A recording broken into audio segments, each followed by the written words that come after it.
Bienvenue sur le podcast de la paye facile. Je suis la narratrice et je suis heureuse de vous présenter les conseils d'Anthony Rocca. Vous pouvez retrouver l'ensemble des conseils à l'adresse la-paye-facile.com. Vous pouvez aussi vous inscrire à la newsletter.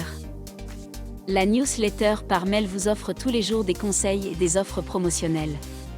Sans plus tarder, voici le sujet du jour. Comment faire une fiche de paye juste ? Si vous voulez faire une fiche de paye juste, voici 5 étapes à suivre. Un bulletin de paye juste, c'est un bulletin avec le bon salaire brut, le bon calcul des rubriques de cotisation sociale et le salaire net exact à verser aux salariés. Les bases de la paye en quelque sorte. Rappel sur la fiche de paye. La fiche de paye ou bulletin de paye est réalisée par un gestionnaire de paye grâce à un logiciel de paye. Bien que les logiciels de paye soient performants, la gestion de la paye n'est pas automatisée au point que les fiches de paye soient justes sans intervention humaine. Pour faire une fiche de paye juste, vous devez être formé à la paye et suivre des étapes précises pour garantir la conformité des éléments sur le bulletin de paye. Précision, une feuille de paye juste et conforme au droit du travail, à la convention collective applicable, au contrat de travail et aux usages de l'entreprise. Encore une fois, ce n'est pas parce qu'on vous dit que le logiciel de paye est paramétré, que dans tous les cas, la fiche de paye éditée sera juste. Les 5 étapes à suivre pour une fiche de paye conforme. Voici les étapes à suivre pour faire une fiche de paye, utile que vous soyez un gestionnaire de paye en poste en cabinet comptable ou non, ou en cours de formation pour devenir gestionnaire de paye. Étape 1, commencez par faire la base du bulletin de paye. Étape 2, récolter et retravailler les variables de paye. Étape 3, intégrer les variables de paye. Étape 4, contrôler le bulletin de paye. Étape 5, apprendre les spécificités du dossier. Revenons sur chaque étape. Étape 1, faire la fiche de paye. La paye, ce sont des éléments fixes et des éléments variables. Vous devez savoir mettre en place une fiche de paye sans variable en prenant en compte les taux et les exonérations de base. En cabinet ou entreprise, cela signifie que vous devez être capable de mettre en place le dossier paye sur le logiciel de paye. C'est ce que l'on appelle le montage de dossier. Par contre, si vous êtes en formation paye, cela signifie que vous devez faire un bulletin de paye A à Z avec juste les éléments fixes. Étape 2, récolter et retravailler les variables de paye. Quand vous êtes en poste en tant que gestionnaire de paye en cabinet, les clients vous transmettent les variables de paye. Par contre, si vous êtes seul en entreprise, vous devez savoir récolter les variables.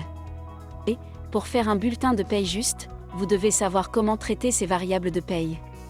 Étape 3, intégrer les variables de paye. Après avoir récolté les variables de paye, il faut les passer en paye. C'est essentiellement de la saisie de données sur le logiciel de paye.